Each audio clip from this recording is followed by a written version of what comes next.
Hello, good morning, and welcome to this episode of What Women Want Today podcast. I'm your host, Terry Kellums. And I am your co-host, Elizabeth Correa. Today on the podcast, we have a guest who I will just applaud already. She is a brave, brave soul to come on today and share her journey with us. Ruth Yeah. Ann, welcome to the podcast. Welcome. Thank you, Terry, for the opportunity to be here and for trusting me to do this. I got to tell the little backstory, Elizabeth. I joined a clothing brand as an ambassador, a brand ambassador, and I was they're a big community of women. It's just amazing. And I was on a meeting one day on Zoom, and I saw these names, and so I'm going out to Facebook, and I'm stalking these women on Facebook because I love women's stories. Like that's what this podcast is about, right? It's about women's stories. And came across Ruth Ann and friended her and started just like checking her out. Who is she? Is she married? What does she do? Where does she live? And Ruth Ann, I scrolled down a little bit and I came across your story, and I immediately reached out to you and said, I'd love for you to tell this story on the podcast. And so here we are today. Well, thank you so much. Thank you for the nice accolades about that. Yeah. Yeah. I always picture Elizabeth. I don't know about you, but I always think of it like a flash dance, or what do they call those mob flash dance things? I think that's what they're called. And it's like, that first person that gets out there, it's like brave, right? Super Yeah. brave. And then everyone else follows. Everyone else follows. And I Yeah. always think about that when there's a story that a woman has and she lived through and she comes out on the other end and she is brave enough to tell the story. I feel like it gives other women courage to come Mhm. forward. So true. Yeah. Well, it goes back to that old saying, someone else's healing is wrapped up in your story. So Mm, true. Yeah. I love it.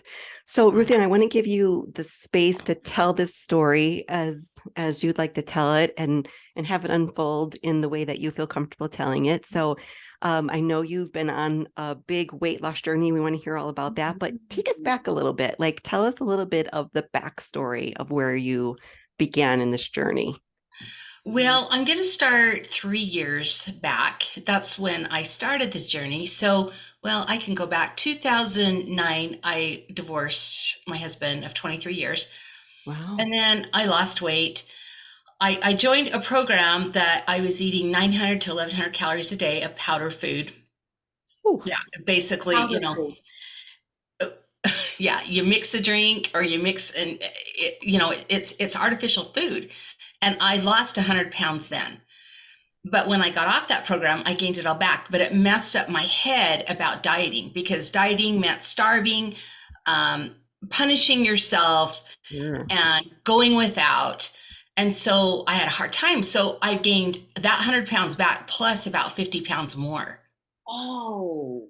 within the next, by 2019, I, so I got married a couple years later, and my husband, I was a little bit larger. He likes me large. That wasn't a thing. You know what I mean? Mm-hmm. But then every year I'd gain 15 to 20 pounds and I was out of control. I'm a realtor and I would work all the time. I didn't take time for myself.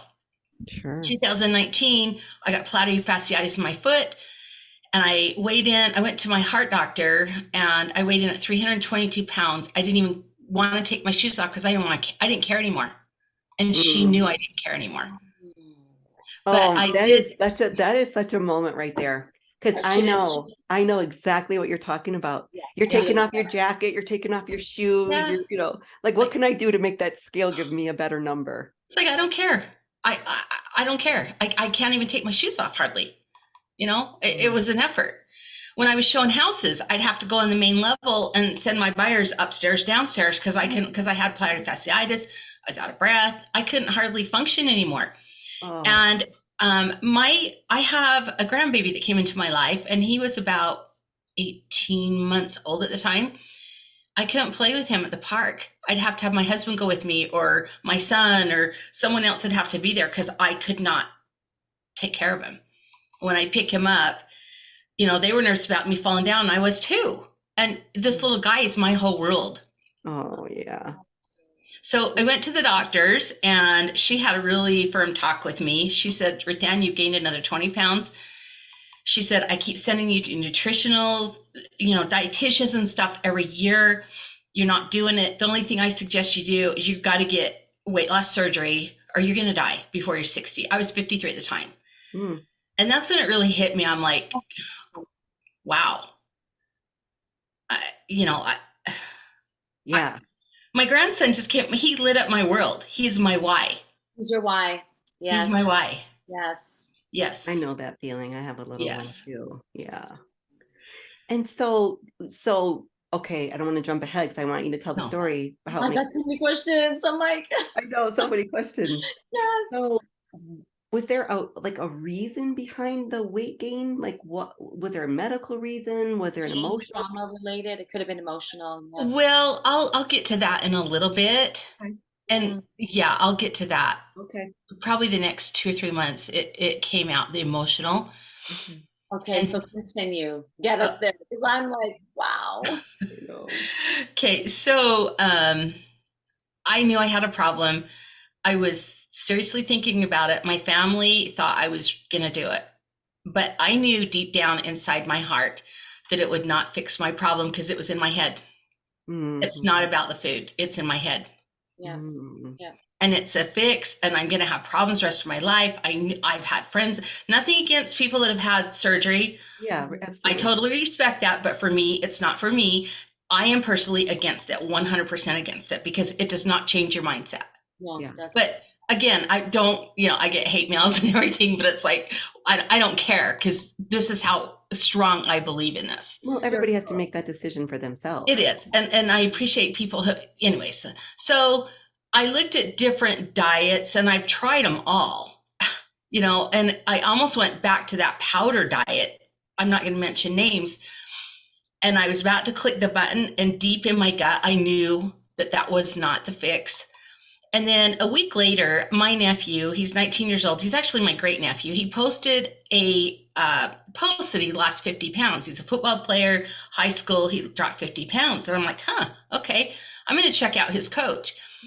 Well, his coach lived in Hawaii, but I got on a call with her and I knew like within 15 minutes that she was the person I needed. She's the worst person that I've been praying to God to send me in my life. Wow. And so I immediately signed up.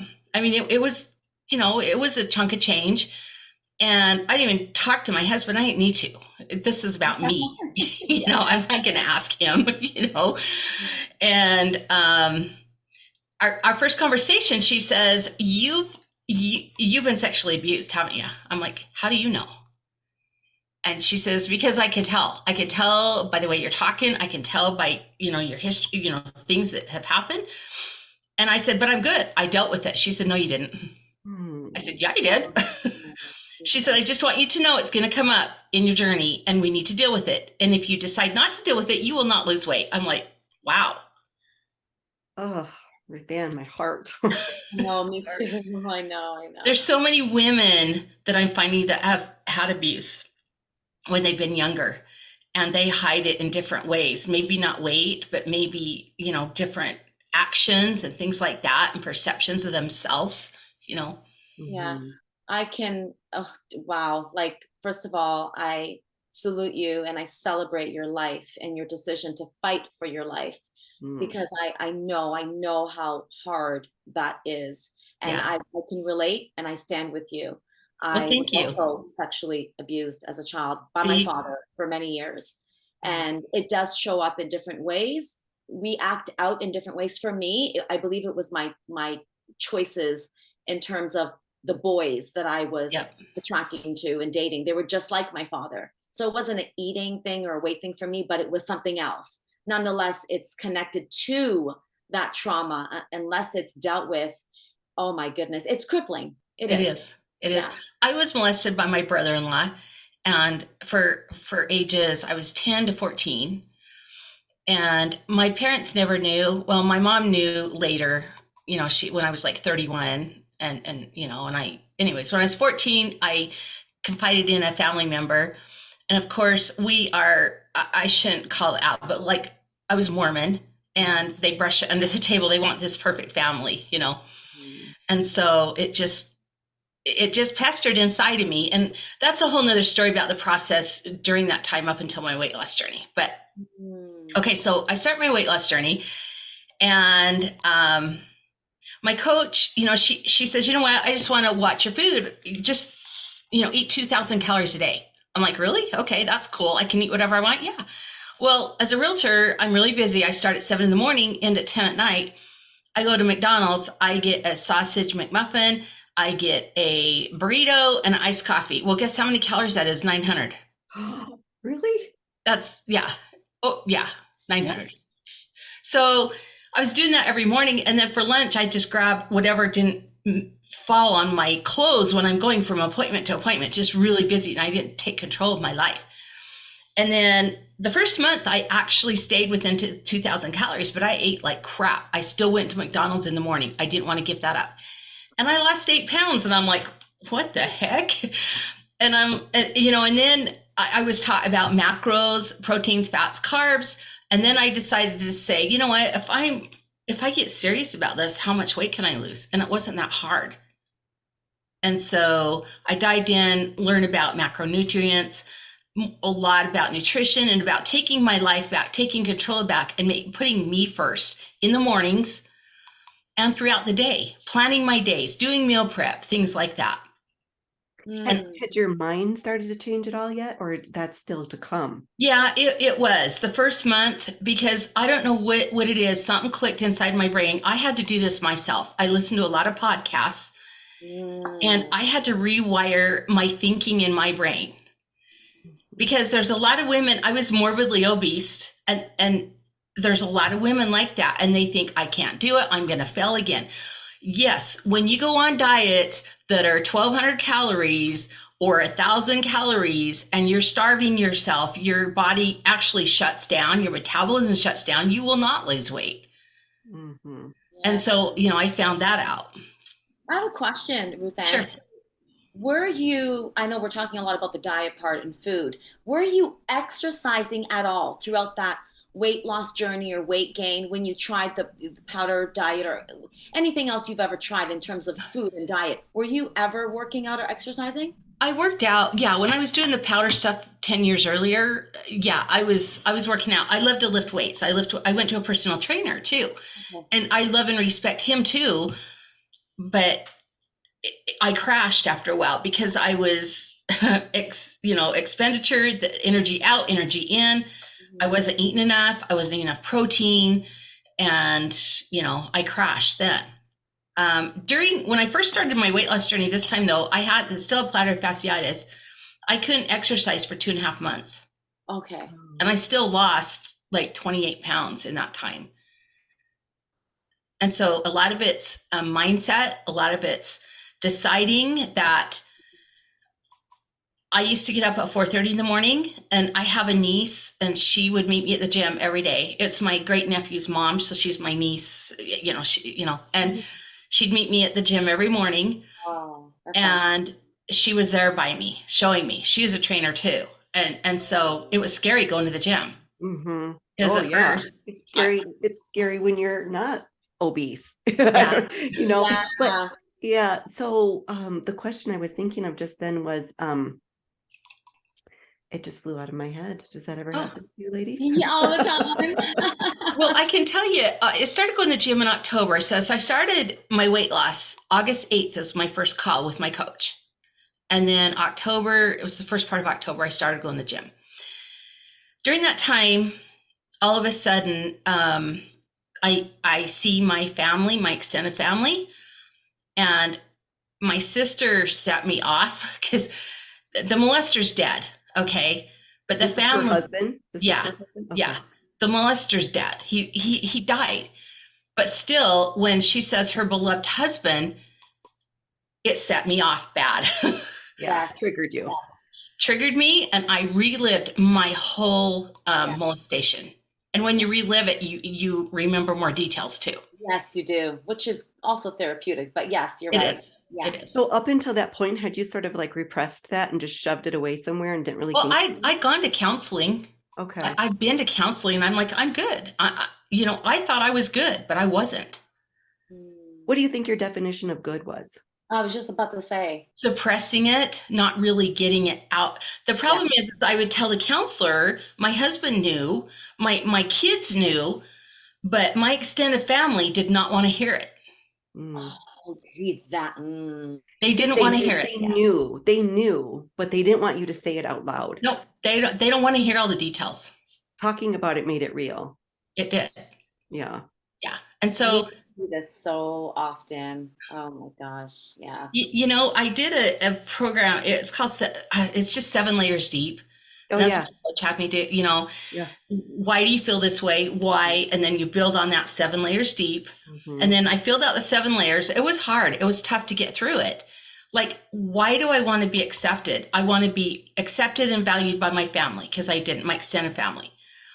And after the 7 layers deep, what it came around to is, oh my gosh, I am accepted. My kids love me. My husband loves me. Family. So why do I want those other people? I can't make them do anything. I can't make them accept me, Mm. And so then I had conversations with a few members. I had a conversation with my sister, and I've already talked to her about it before, and she actually knew it was happening. She wanted to hear it from me. That's a whole nother story. And I told her everything. Well, she's older. She's in her 70s. I'm in my 50s. She's a lot older than me. And then I became the villain in the family. I'd have people come to my office. I was working real estate, and I had a sister-in-law come that says, "You're sinning. What are you doing? You're not good with God. You're bringing this back up. You're doing something wrong in your life." I says, "Nope, I'm not. I want you guys to hear my story. I don't even care. I don't even want your sin. I just want you to hear my story." Because there's something about that, isn't it? It's like Ooh. you just want people to validate, and I'm going through something similar in my own family. You just want them to validate that you have a part in the story that's just as important as all the other parts, right? Yes. It Like, is. yeah. Yeah, because sometimes the aftermath, it's interesting. The abuse is one thing, or what Yes. happened was one thing, but what happens to you by the people who are supposed to love you back to life, who are supposed to love you through this, that part of it feels worse than the actual abuse. I mean, it does for most of us. So, Elizabeth, you are 100% correct about that. Yes. Because the molestation, it was that my family protected my sister, not me. Yeah. Oh, You know what? And they still are. I've had to distance myself from them. I can't associate with them anymore. And wow. I've had to, my one brother, I talked to him at Christmas time after this happened. I said, all I want to do is tell my story. He says, go write an effing book. I'm like, okay, maybe I will. And maybe Oh, you will. Maybe I will. you We're actually should. doing a We're right book in the middle of signing. a book. We're in the middle of a book challenge for the podcast. You should join us. I should, huh? Yeah. 14th, yeah. Yeah. And it's not anger. I feel No. sorry for them, but I have had to put a separation for me. And when I confronted that issue with my sister and I confronted her, I have a picture of me and it looks like I lost 20 pounds in 2 weeks. Wow. Did you Because confront the brother-in-law before he passed? I did. I actually turned him into the police when I was 31. But the statute of limitations were changed in 1992, and it happened before 1992. And he admitted to the sheriff's office that he did that. And he molested some other nieces too. I'm not going to go who, for their privacy, but he molested other girls too. So this is a question for both of you, since you've both experienced this. Does it matter to you if they get punished for what they did? For me, I just want people to know because I don't want anyone else to get hurt. I agree with Yeah. that. 100%. And so I was 31 and my son was the same age that I was when I started getting molested, and something flipped inside my head and I just went off. Like, yeah. I wanted justice. I wanted everyone to know.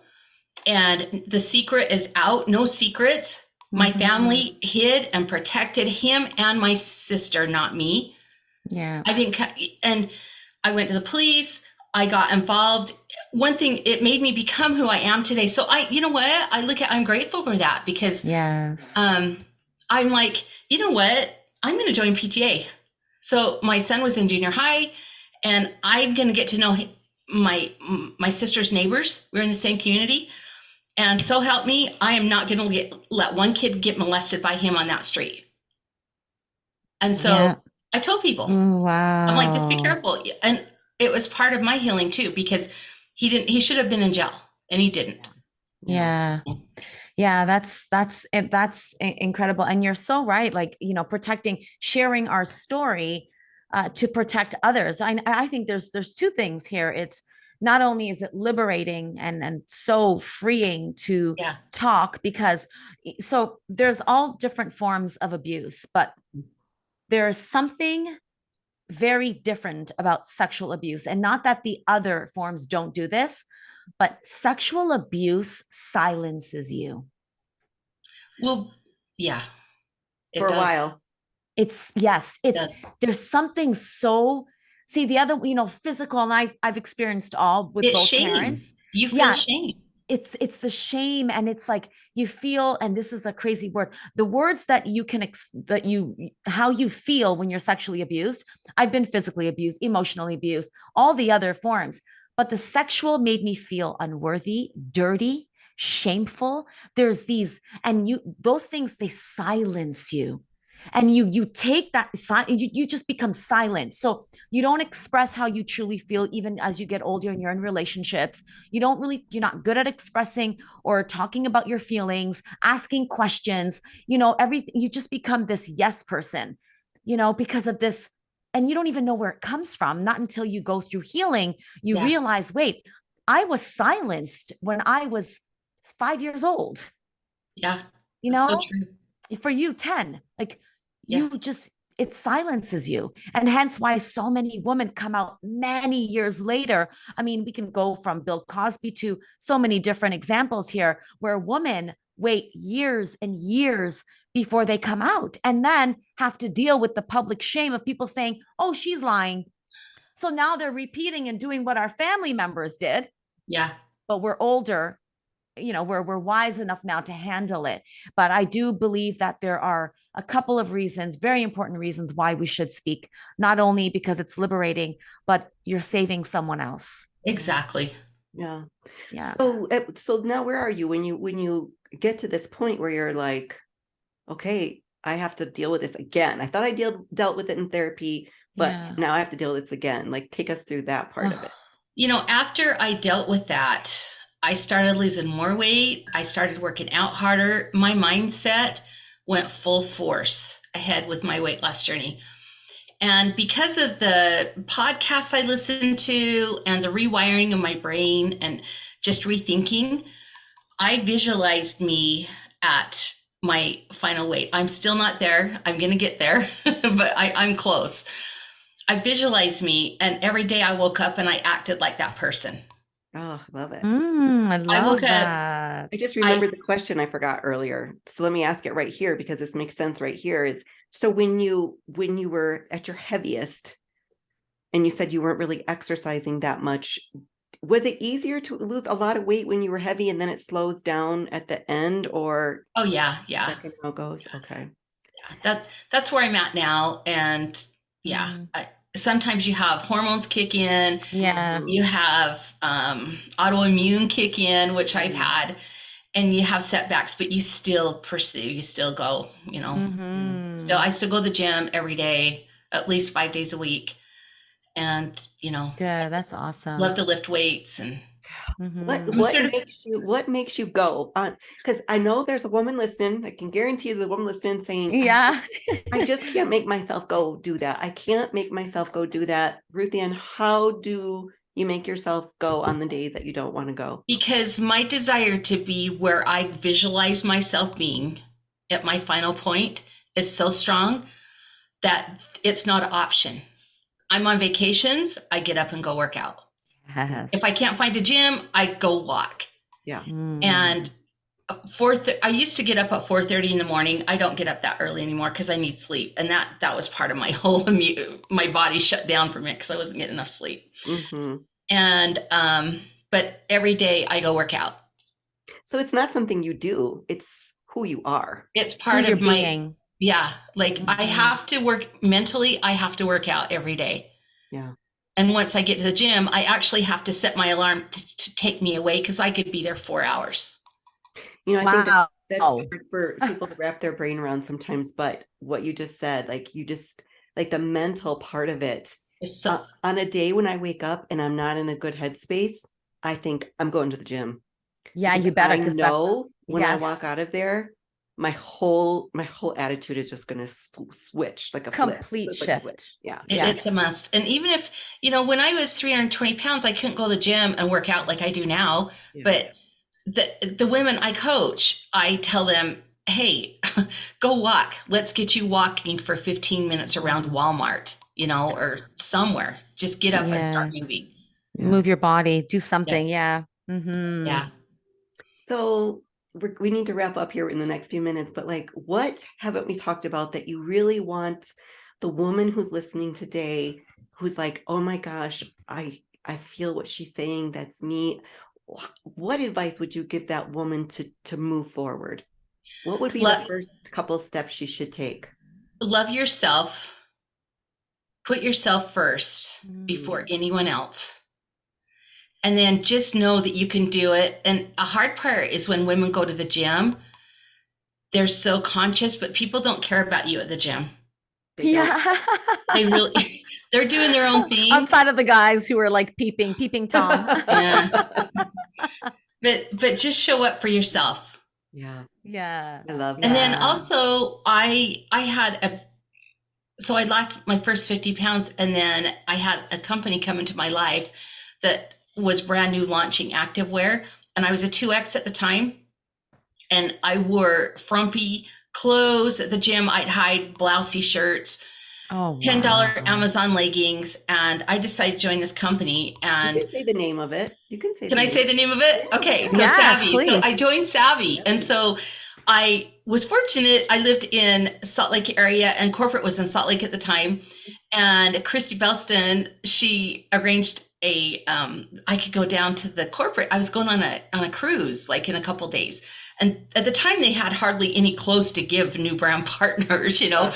So she arranged a meeting with me and Jen Ashby. That's the first time I met Jen Ashby. And I walk in the corporate office, and this cute little blonde, spunky girl just, Ruth Ann. And I'm like, whoa, She comes and gives me a big hug. She's like, let's get you dressed for your cruise. And she takes me out in the warehouse. She's throwing clothes at me.